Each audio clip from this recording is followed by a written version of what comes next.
Are we in the end times? The number of people who have died from alcohol has risen significantly. Party in Dubai tonight because the world has a new record holder for the title of tallest building in the world. The Euphrates River could be dry by 2040. The answer is yes, but it may not be what it seems, because we've been in the end times for the past 1400 plus years. The Prophet ﷺ said that I have been sent with the final hour like this. And then he showed his two fingers, showing how close they are to each other in the vast span of human history. But now when we ask the question that are we close to the final day of judgment, Yawm al-Qiyamah, we see that when we do a deeper dive, we have to notice something. We have been told about the final hour through minor signs as well as major signs.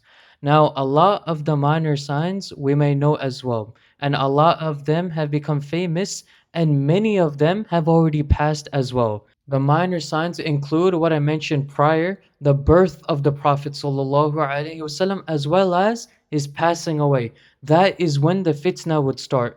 And then zina increases, alcohol increases, and beneficial knowledge, ilm, decreases and it goes down. And that the Bedouins will start competing with one another in constructing taller buildings. These are all included in the minor signs of Yawm al-Qiyamah. Now the minor signs are things that will happen over a period of time. They will be gradual. They will be continuous.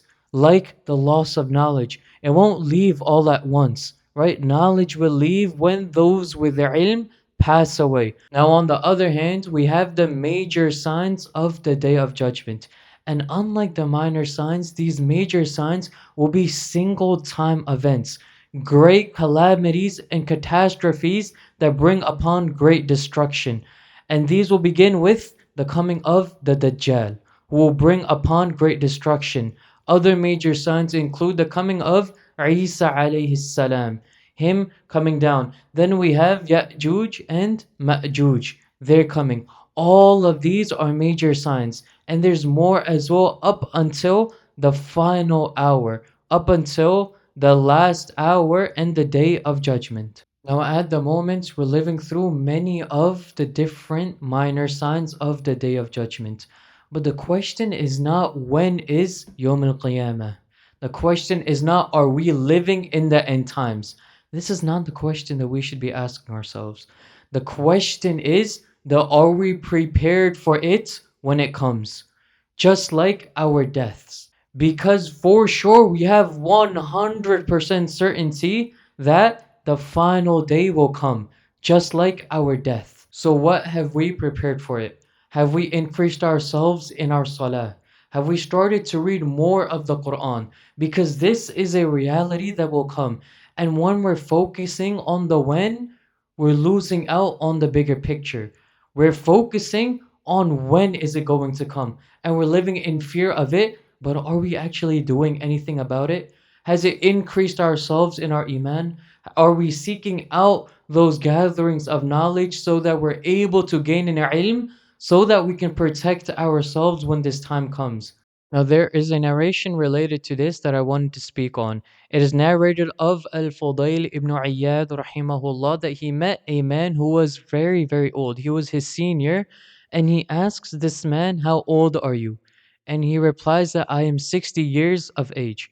And Al-Fudayl states that you have been on a journey for 60 years and now you are close to the end of your journey, meaning you're passing away.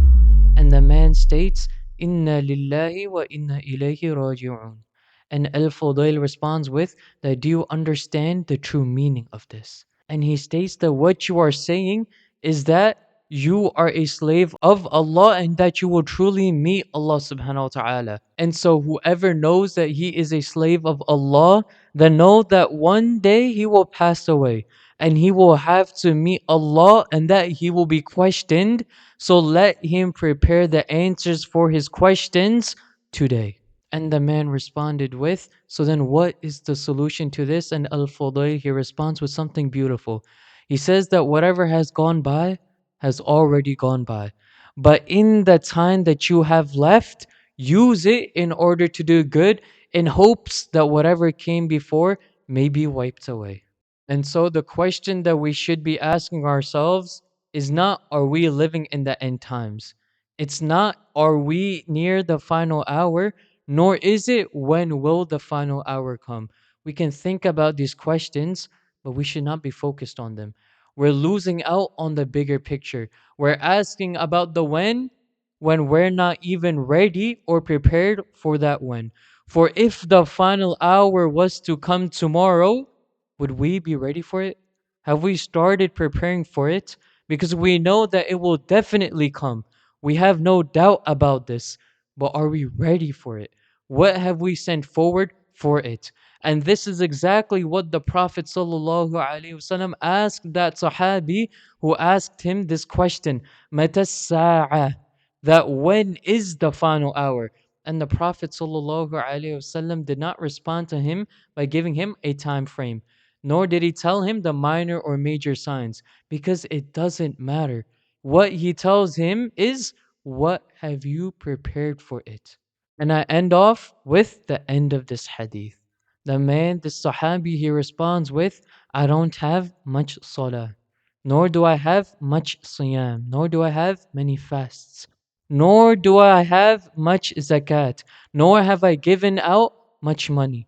But what I do have is, I love Allah and I love His Rasul sallallahu alayhi wasallam. And the Prophet ﷺ responded with, then you will be with those whom you love. And it is narrated that the Sahaba, they rejoiced after hearing this narration because of how much they love Allah and the Prophet. And so let us also try and increase in our love for Allah subhanahu wa ta'ala and his Rasul sallallahu alayhi wa sallam. أقول قولي هذا وأستغفر الله لي ولكم ولسائر المسلمين فاستغفروه إنه الغفور الرحيم.